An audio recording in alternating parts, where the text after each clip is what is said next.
Welcome back to South Tube. நாம இன்னைக்கு 108 வைணவ திவ்ய தேசத்துல முதலாவது திவ்ய தேசமும் பூலோக வைகுண்டம் அழைக்கப்படுற திருச்சி திருவரங்கம் அரங்கநாத சுவாமி கோயில தான் பார்க்க போறோம். கோயிலோட பிரம்மாண்டமான ராஜகோபுரம் தான் நீங்க பாத்துட்டு இருக்கீங்க.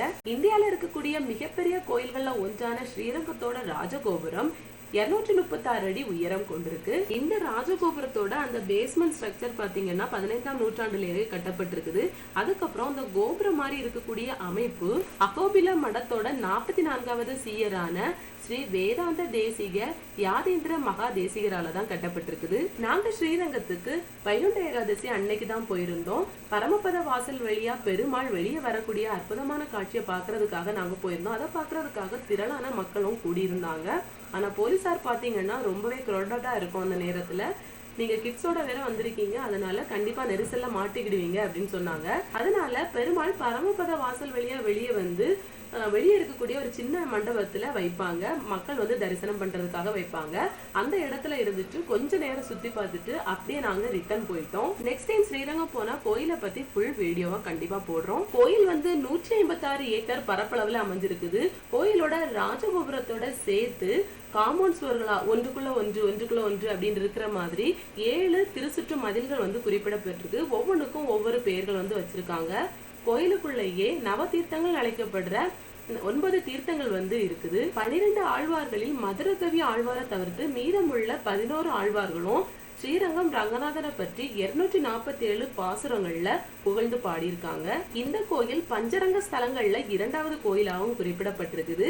காவிரி ஆற்றங்கரையில இருக்கக்கூடிய மேடாக இருக்கக்கூடிய பெருமாள் கோயில்களை தான் பஞ்சரங்க ஸ்தலங்கள்னு சொல்லுவோம். இந்த கோயில் முதல்ல யாரால் கட்டப்பட்டதுன்னு பாத்தீங்கன்னா முற்கால சோழனான தர்மவர்மனால தான் கட்டப்பட்டிருக்குது. அவர் ஒரு மண் கோயிலா தான் கட்டியிருக்காங்க. காவிரி ஆற்றோட வெள்ளப்பெருக்குனால அது ஃபுல்லாவே மூடப்பட்டிருக்குது. அதுக்கப்புறம் பிற்கால சோழன் வழிவந்த மன்னனான ஒருவர் கிளியோட உதவினால இந்த கோயிலை கண்டெடுத்திருக்காங்க. அதனால கிளிச்சோழன் பேர்லயும் அழைக்கப்பட்டிருக்காங்க, கிள்ளி வளவன் பேர்லயும் வந்து அழைக்கப்பட்டிருக்காங்க. அந்த மன்னன் தான் நாம இப்ப வழிபடக்கூடிய ஸ்ரீரங்கம் ரங்கநாத சுவாமி கோயிலை கட்டினது. சங்க காலத்துல கவிகள் தாங்கள் எழுதிய பாடலை இந்த கோயில் பெருமாள் முன்னாடிதான் வந்து அரங்கேற்றுவாங்க. அதனாலதான் பெருமாள் அரங்கநாதர் பேர்ல வந்து அழைக்கப்படுறாங்க. தாயார் அரங்கநாயகி அம்மன் பேர்ல வந்து அழைக்கப்படுறாங்க. இந்த கோபுர வழியோடி போனா பரமபத வாசல் திறக்கப்பட்டு பெருமாளை கொண்டு வந்து ஒரு இடத்துல வைப்பாங்க. அந்த இடத்துக்கு டைரக்டா போலாம். பரமபத வாசல்னா என்ன, எதற்காக பெருமாள் வைகுண்ட ஏகாதசி அன்னைக்கு பரமபத வாசல் வழியா பக்தர்களுக்கு காட்சி கொடுக்கறாங்க அப்படிங்கறத டீடைல் இன்ஃபர்மேஷன் வந்து ஆல்ரெடி ஒரு வீடியோவா சேனல்ல அப்லோட் ஆயிருக்குது. வீடியோட லிங்க் வந்து டிஸ்கிரிப்ஷன்ல கொடுத்திருக்கேன். கோயில்ல 600க்கும் மேற்பட்ட கல்வெட்டுகள் கண்டெடுக்கப்பட்டிருக்குது. 105 கல்வெட்டுகள்ல சோழ மன்னர்கள் கோயிலுக்கு செஞ்ச திருப்பணிகள் வந்து குறிப்பிடப்பட்டிருக்குது. முதலாம் பராந்தக சோழன், 2ஆம் பராந்தகன், ராஜராஜன், ராஜேந்திரன், குலோத்துகன், விக்ரம சோழன் போன்ற பல மன்னர்கள் கோயிலுக்கு திருப்பணிகள் செஞ்சிருக்காங்க. வேற்று மன்னர்களின் ஆட்சியின் ஆதிக்கத்தினால கோயில் உள்ள செல்வங்கள் பல தடவை கொள்ளையடிக்கப்பட்டிருக்குது, பல தடவை சேதப்படுத்தவும் பட்டிருக்கு. அதுக்கப்புறம் விஜயநகர மன்னர்கள், நாயக்கர்கள் வந்து கோயிலுக்கு பெரிய திருப்பணிகள் செஞ்சிருக்காங்க. அவங்களோட பங்களிப்பு ரொம்பவே பெரிதுன்னு சொல்லலாம். இந்த கோபுரத்தோட ஒட்டியபடி இருக்கக்கூடிய மதில் சுவர் பாத்தீங்கன்னா கோட்டையோட மதில் சுவர் மாதிரி தான் இருக்குது. இதுக்கு பக்கத்திலேயே மணவாளா மாமுனிகளோட சன்னதியே இருக்குது.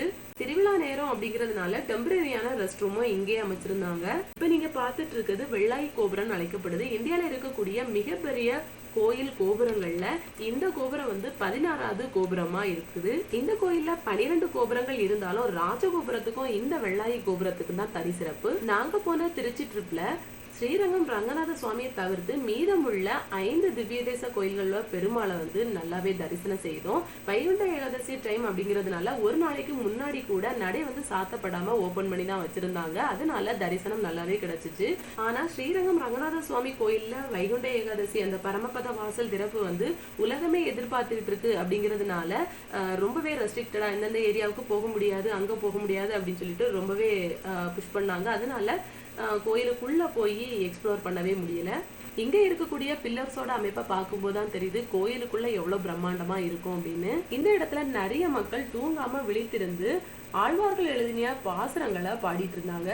தில்லி சுல்தானோட படையெடுப்பு ஆக்கிரமிப்புல இருந்து உற்சவரான நம்பெருமாளை திருப்பதிக்கு கொண்டு போய் ஆட்சி வீழ்ந்ததுக்கு அப்புறம் மறுபடியும் திருப்பதியில இருந்து எடுத்து திருவரங்கத்துக்கு கொண்டு வந்தவர் வந்து பிள்ளை லோகச்சாரியார் தான். அவரோட சன்னதியும் இங்கே பார்க்கலாம். ஓம் நமோ நாராயண நாராயணா அப்படிங்கிற மந்திரத்தை உச்சரிச்சா நமக்கு என்ன பலம் கிடைக்கும் அப்படிங்கறது தெரிஞ்ச ராமானுஜர் அதை பாமர மக்களும் தெரிஞ்சுக்கிடணும் அப்படிங்கிறதுக்காக வெளியே வந்து சொல்லி ஆசானாக திகழ்ந்தவர் தான் ராமானுஜர். அவரோட சன்னதியும் இங்கே எழுப்பப்பட்டிருக்கு. இந்த பகுதிக்கு வந்தா எங்க தவிர்த்து வேற எங்கேயுமே போக முடியாத அளவுக்கு ஃபுல்லாவே க்ளோஸ் பண்ணி தான் வச்சிருந்தாங்க. இந்த கோயிலோட ஸ்தல புராணத்தின்படி கோயில இருக்கக்கூடிய ரங்கநாதரோட சிலைன்னு பாத்தீங்கன்னா பிரம்மதேவரால் திருப்பார்கடல்ல இருந்து சுயமுமூர்த்தியா எடுக்கப்பட்டு சூரிய பகவானால பூஜைகள் செய்யப்பட்டது. சூரிய வம்சத்தின் வழிவந்த இக்ஷ்வாகு மன்னன் அந்த சிலைய தன்னோட தலைநகரான அயோத்தியை கொண்டு சென்று பூஜைகள் செஞ்சிருக்காங்க. அதே வம்சத்தின் வழி வந்த அயோத்திய ராமர் அந்த பூஜைகள் செஞ்சிருக்காங்க. ராமாயண போர் முடிஞ்சதுக்கு அப்புறம் சீதைய இலங்கை ராவணன்கிட்ட இருந்து மீட்கிறதுக்காக உதவி செஞ்ச விபீஷணனோட பட்டாபிஷேக நேரத்துல அந்த சிலைய அயோத்திய ராமன் விபீஷணனுக்கு கொடுத்திருக்காங்க. அயோத்தியில இருந்து இலங்கைக்கு அவர் நடைபாதையா கொண்டு வந்துட்டு இருக்காரு. அப்போ காவிரி ஆற்றுல வெள்ளம் கரை புரண்டோடி இருக்குது. தானும் காலை கடன்களை முடிக்கணும் அப்படிங்கிறதுக்காக ஆடு மேய்ச்சிட்டு இருந்த ஒரு சிறுவனுக்கிட்ட இந்த சிலையை நீ கீழே வைக்க கூடாது, உன்னை தலையிலேயே வச்சுக்கொள் அப்படின்னு சொல்லிட்டு அவர் தன்னோட வேலையை செய்ய போயிட்டாரு. அப்போ அந்த சிறுவன் வந்து தன் தலையில இருந்த சிலையை அப்படியே தரையில இறக்கி வச்சிருந்தாங்க. அதனால அதை பார்த்து கோபமுற்ற விபீஷணன் வந்து அந்த சிறுவனை துரத்தி கொண்டு போயிட்டு இருக்காங்க. சிறுவன் வந்து காவிரி ஆறோட அந்த ஆப்போசிட் சைட்ல இருக்கக்கூடிய மலை மேல ஏறி நின்று விநாயகரா விபீஷணனுக்கு காட்சி தந்திருக்காங்க. அந்த மலைதான் இப்போதைக்கு மலைக்கோட்டையின் பேர்லயும் அந்த விநாயகர் உச்சி பிள்ளையார்னு அழைக்கப்படுறாரு. அதுக்கப்புறம் விபீஷணன் அந்த சிலையை வந்து எடுக்க முயற்சி செய்யும் போது சிலை வந்து எடுக்க முடியாம அப்படியே இருந்திருக்குது. அதனால ரொம்பவே வருத்தப்பட்டிருக்காரு. அப்போ பெருமாள் வந்து விபீஷணன் முன்னாடி காட்சி தந்து நான் இங்கேயே காவிரி ஆற்றங்கரையான இந்த இடத்திலேயே அருள்பாலிக்க போறதாக சொல்லியிருக்காங்க. அப்போது இந்த பகுதியை ஆட்சி செய்த வந்த தர்மவர்ம சோழன் மண்ணால பெருமாளுக்கு கோயிலும் எழுப்பியிருக்காங்க. இந்த வீடியோ உங்களுக்கு பிடிச்சிருந்தா கண்டிப்பா லைக், சப்ஸ்கிரைப் பண்ணுங்க. நாங்க போடுற வீடியோஸ் உங்களுக்கு உடனுக்குடன் தெரியணும் அப்படின்னு நினைச்சீங்கன்னா பக்கத்துல இருக்க பெல் பட்டனையும் பிரஸ் பண்ணுங்க. இன்னொரு வீடியோல சந்திக்கலாம். நன்றி.